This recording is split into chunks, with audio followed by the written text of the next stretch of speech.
자, 안녕하세요. 박성필입니다. 자, 오늘 HLB 보도록 하겠습니다. 자, 타입 A 미팅 결과 안내 공지가 나왔습니다. 자, 한번 같이 보겠습니다. 자, FDA 타입 A 미팅 결과 안내. 한국 시간 지난 18일 밤 10시 엘레바와 항소제약은 FDA와 타입 A 미팅을 진행을 했습니다. 자, 이번 미팅은 항소제약이 FDA의 지적사항을 보완한 후에 제출했던 내용이 FDA 견해에 부합하는지를 듣고자 하는 것이었다. 자, 이번 미팅에서 FDA는 보완 사항에 대해서 이견이 없었으며, 그리고 보완한 내용을 기반으로 자료를 추가 제출해달라 라고 요청을 했습니다. 자, 그러니까 CRL을 줬던 내용이 요것이 맞느냐 확인하는 자리였다는 거죠. 자, 그리고 이번 미팅에서 FDA는 보완 사항에 대해서 다른 의견이 없었고, 항소제약이 보완해서 가져온 내용을 기반으로 한 자료를 추가 제출해달라 라는 거죠. 뭐 이견이 없었다면 항소제약이 제대로 맞췄다는 것이고, 이견이 없었다면 승인이 이루어져야 된다는 것이고, 시간은 다소 필요할지언정 보완한 내용 자체, CMC 문제 자체는 해결됐으니 그걸 포함한 전체적인 자료를 토대로 NDA를 재신청하라는 거죠. 항소제약은 타입 A 미팅을 FDA 신청하기 전부터 FDA 지적사항을 모두 보완하였다라고 공지를 해왔습니다. 자, 근데 이번 미팅에서 FDA가 보완 사항에 대해서 이견이 없다고 하는 부분이 그동안 FDA에서 지적을 해왔던 내용을 항소제약이 보완하였다라는 것으로 해석이 되죠. 근데 주가가 왜 떨어졌는가? 자료를 추가 제출해달라 했다. 그러면 상황이 뭐 딱히 나아져 보이지 않죠? 그래서 급락한 걸 수도 있습니다. 자, 아무튼 자료만 제출하면 이제 끝이라고 볼 수가 있기 때문에 그 다음으로는 클래스 1, 클래스 2 판단만 남아 있습니다. 자, 대부분의 투자자분들은 아시겠지만 클래스 1이라면 심사 기간이 최대 2개월이고요. 자, 근데 긍정적인 소식 같은데 왜 주가가 이 모양이냐?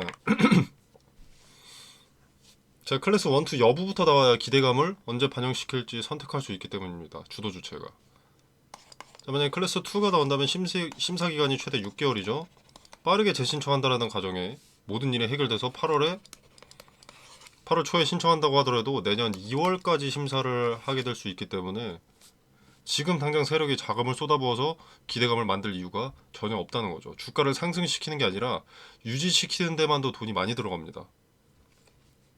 이 매도 물량을 다 받아줘야 되니까요. 어느 구간이든. 자, HLB는 윗구간에도 물린 사람들이 상당히 많습니다. 이들의 투매 물량을 방지하기 위해서는 오를 때 그 상승세를 이어가야 합니다. 재미없는 시간이 길어진다. 뭐 어느 정도 올라왔는데 여기서 또 횡보하고 있다. 그러면은 여기서 본전이 왔던 이런 투자자들은 다 나가 떨어지겠죠. 그럼 세력이 돈을 써서 이 물량들을 다 받아주면서 주가를 유지시켜야 되는 겁니다. 그러니까 지금은 종목이 기대감을 받을 시점이 아니라는 거죠. 자, 그리고 그렇기 때문에 이제 일정의 윤곽이 잡힌다고 하더라도 기대감은 타이트하게 반영될 가능성이 높습니다. 천천히 뭐 이렇게 오르는 게 아니라 급등으로. 그리고 추후에 기대감이 다 반영되고 나서도 그들의 매도 물량을 받아줄 생각은 없기 때문에 그때는 급락으로 이어질 가능성이 높고요. 자, 누가 봐도 더디긴 하지만 한 걸음 나아간 흐름인데 어제 주가가 급락한 건 마이너스 7%, 8% 이렇게 급락한 건 좀 의도된 것 같죠. 자, 거래가 가장 많이 동반됐을 때 주가 추이는 어떤 의도를 나타냅니다. 자, 분봉으로 보면 거래가 한눈에 봐도 탁 튀는 자리가 있습니다. 자, 거래가 가장 많이 동반됐을 때 주가 추이는 어떤 의도를 나타냅니다. 자, 분봉을 보시면 자, 분봉으로 봤을 때 30분봉입니다. 자, 7월 21일 이 자리에 저항을 터치를 하고 이렇게 무너져 내렸습니다. 자, 거래를 보면은 거래량 50, 60, 약 150만 주가 거래가 됐습니다. 150만 주면은 현주가 기준으로 한 8, 900억 되는 거래 대금이 터진 거거든요. 자, 근데 뭔가 악재가 있었나요? 아니요. 오히려 FDA 타입 A 미팅으로 긍정적인 상황이었죠. 적어도 몇 거래일 전. 자, 다시 일봉을 봤을 때 적어도 요때 상승세 때보다는 상황이 좋아졌습니다. 자, 타이베이 미팅에 관련된 기대감일 수 있었겠지만 타이베이 미팅이라는 이벤트 일정은 기대감과 우려감이 공존하는 이벤트였습니다. 항서가 만약에 맥을 잘못 짚었다는 내용이 나올 경우일 수도 있는 그런 이벤트 일정이었죠. 자, 근데 이때는 기대감을 반영을 시키더니 추가 데이터를 포함해서 다시 NDA를 신청해라라는 의견이 나왔는데 급락하는 건 앞뒤가 맞지 않습니다. 그죠? 분명 FDA는 이견이 없다. 추가 제출만 해달라고 한 건데. 자, 근데 마이너스 7% 정도 되는 급락이 동반됐고 오늘 추가로 하락을 했습니다. 자, 박스권 중간. 자, 좀 창을. 자, 박스권 중단에서 위로 돌파하지 못하고 있는 것은 박스권 상단에도 매물들이 꽤 포진해 있고 이제 타이베이 미팅이 끝나자마자 박스권 상단을 터치한다거나 박스권 상단을 돌파를 해버리면 기대감이 반영되기 시작합니다. 아까 말씀드린 대로 기대감이 서서히 반영되면 물려있던 개인 투자자들이 본전이 오면서 대량의 매도 물량이 쏟아질 수 있기 때문에 주가를 억누르는 것으로 생각이 된다는 거죠. 자, 그리고 전환사치 있죠. 38회차. 자, 얘네는 리픽싱으로 이미 최저 조정 한도인 55,769원을 받아냈습니다. 더 이상 낮아질 수 없는 거죠. 자, 근데 현 주가가 49,700원입니다. 자, 그러면 얘네가 상장해서 시세 차익으로 이익을 얻을 이유가 전혀 없죠. 자, 그러면 풋옵션을 행사할 겁니다. 보통이라면. 아니면 주가가 올라서 얘네 평단보다 20-30%라도 높아진다면 상장할 가능성이 높아집니다. 자, 풋옵션을 행사하려면 9월은 돼야 되고요. 자, 기업의 입장에서도 풋옵션을 방어하려면 이제 주가를 올려줘야만 합니다. 자, 그리고 자금 조달, 미래에 있을 자금 조달 유치를 위해서라도 투자자들에게는 수익을 안겨주는 그런 모습을 좀 보여줘야겠죠. 자, 물론 풋옵션 일정은 지금 2달 정도 시간이 남았는데 항서제약이 데이터를 추가 제출을 하면서 NDA를 신청한다면 기대감에 이제 주가가 상승하게 될 것이고 주가가 상승한다면 풋옵션은 걱정하지 않아도 되겠죠. 그때는 전환 청구권을 행사할 가능성이 더 높으니까요. 전환 청구한다고 또 좋은 건 아닌데 지금 걱정할 단계는 아닙니다. 이건 추후에 또 따로 말씀을 드리도록 하고요. 자, 아무튼 현재 순서로는 이제 NDA 신청 자료를 추가 제출해서 NDA 신청 이후에 이제 클래스 1이 될지 클래스 2가 될지 기다리면 됩니다. 1이 된다면 뭐 즉시 이제 승인 분위기 흐름 타면서 기대감이 반영될 거고 클래스 2가 된다면 일단 실망감부터가 순서지만 6개월이 다 꽉 차는 순간 다가오는 시점부터는 이제 기대감이 반영되기 시작하겠죠. 자, 그리고 텔레그램 방에서 지멘스 MES 얘기를 많이 하더라고요. 자, 항소재계에서 이제 지멘스 MES라고 해서 약 620억을 들여서 장비를 교체했습니다. 지멘스는 자동화 쪽에서는 세계 1위의 기업이라고 하고요. 자, 이걸 3월쯤에 사들였다고 하는데 이게 장비랑 데이터는 별개지 않습니까? 장비 하나 사들였다고 만사 오케이 문제가 해결되는 게 아니라 이제 데이터를 검증을 해야 되는 거죠. 모든 행위에 대한 검증 절차가 필수고 이제 그 기간을 데이터를 수집했으면 그 기간이 있을 거 아니겠습니까? 그 기간을 FDA에서 얼마를 요구했는지는 모르죠. 자, 근데 저는 개인적으로 FDA 타이베이 미팅을 미루고 시간이 계속 딜레이 되던 것이 그 일정 기간의 데이터를 수집하기 위해서 일정 기간 동안 항소자에게 다소 시간이 필요했던 것으로 생각이 됩니다. 자, CRL이 있을 때 지적사항은 분명히 확연하게 줄어들었었는데 시간이 계속 딜레이 된 것이 이 데이터를 검증할 충분한 시간이 모자랐기 때문이 아닐까 하는 거죠. 자, HLB가 2차 CRL을 받은 날짜는 3월 21일입니다.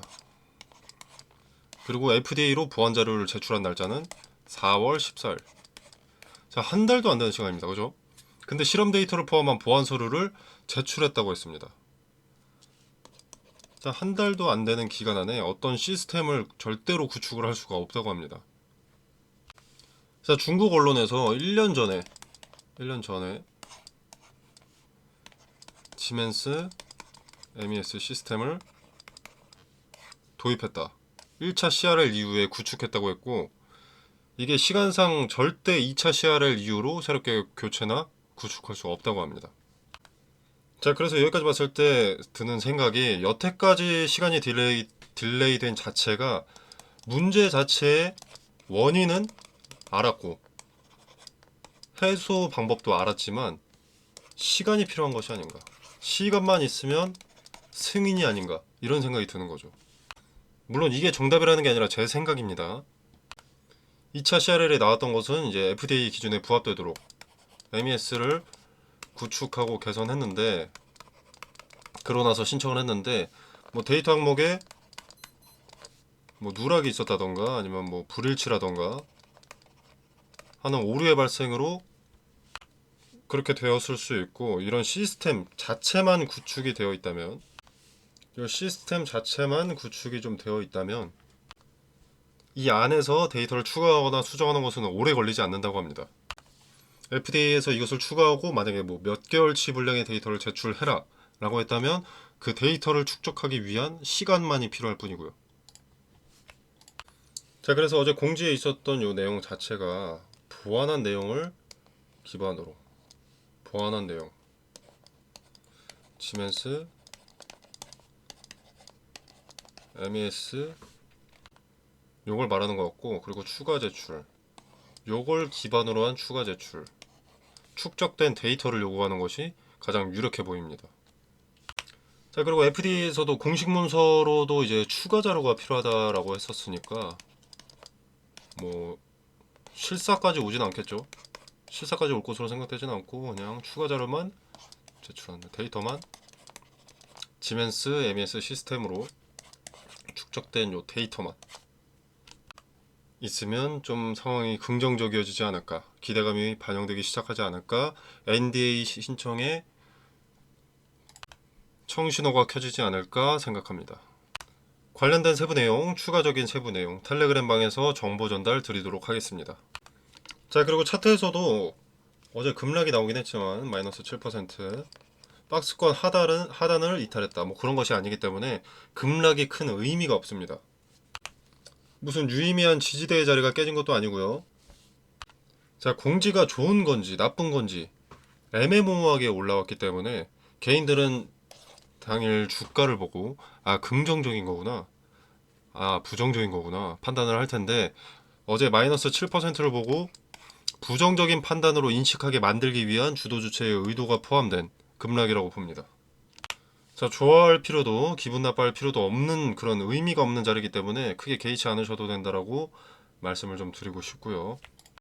자, 그리고 제가 매번 드리는 말씀인데, 자, NDA 재신청이라는 이벤트 일정은 일단 무조건 발생을 합니다. 그죠? 미래에는 뭐 반려가 된다라는 결론이 나온다고 뭐 가정을 하더라도 일단 요 NDA 재신청 자체는 반드시 발생할 일이고, 여기에 따른 기대감은 반드시 반영됩니다. 자, 그렇기 때문에 뭐 지금 자리에서 나온 급등 또는 급락에 일희일비할 필요가 전혀 없고요.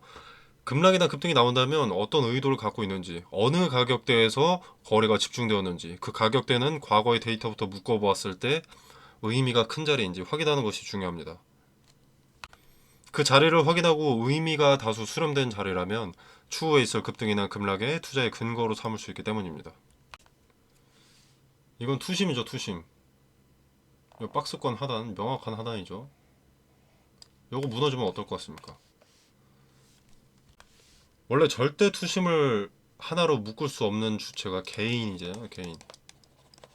시도도 다 다르고 투자 습관, 투자 시간대, 뭐 벌이 다 달라서 이들의 투심이 절대 합쳐질 수 없는데, 이런 의미가 큰 자리가 깨지면은 이 개인 투자자들마저도 투심이 하나로 뭉쳐집니다. 매도로. 그렇기 때문에 이런 의미가 큰 자리들이 중요한 거예요. 그리고 만약에 박스권 상단이다. 여기를 돌파하면 어떨 것 같습니까? 절대 투심이 합쳐질 수 없던 개인 투자자들이 매수하기 시작합니다. 이걸 돌파했으니까. 저항이 강력할 수밖에 없는 자리를 돌파했으니까. 이 사람들이 한마음 한뜻이 되면 당연히 세력보다도 돈이 월등하게 많거든요. 그래서 의미가 큰 자리들이 상당히 중요한 거라고 계속 강조를 드리는 겁니다. 투자의 흐름, 주가의 추세 자체를 정하는 것이 이런 자리들인 겁니다.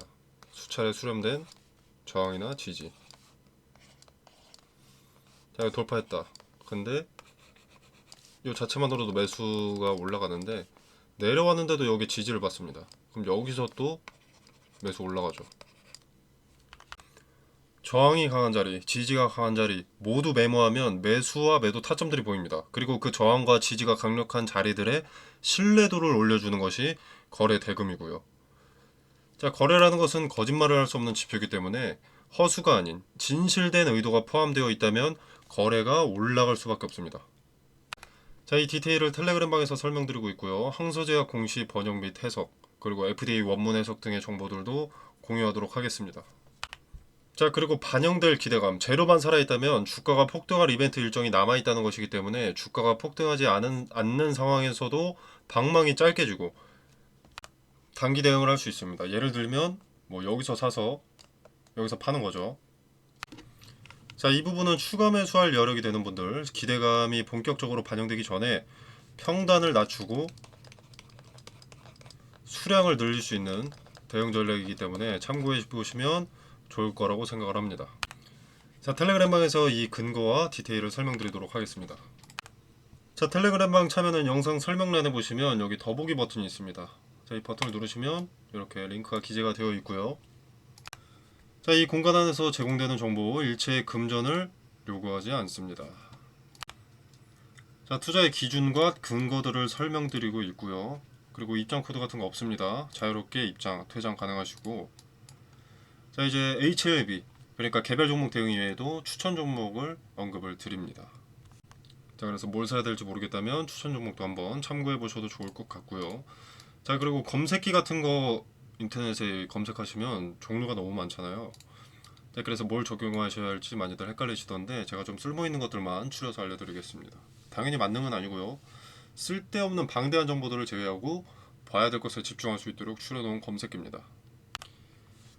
자, 그리고 시가 매매를 말씀하시는 분들이 많아서 추천드릴 예정인데 종목 찾고 계시는 분들 한번 확인해 보시면 되겠습니다. 수익률 뭐 40%, 50%, 100% 이런 거 아니고요. 하루에 뭐 3에서 5%, 잘 나가면 10%뭐 이런 거고 당연히 매번 수익 종목인 것도 아닙니다. 리스크가 상대적으로 적은 종목으로 매매 연습하면서 소소하게 용돈 챙기는 목적이 더 크고요. 당연히 무료 추천 주니까 부담 없이 지켜만 보셔도 상관없습니다. 자, 여러분의 투자에 도움이 되기를 바라면서 마무리하도록 하겠습니다. 감사합니다.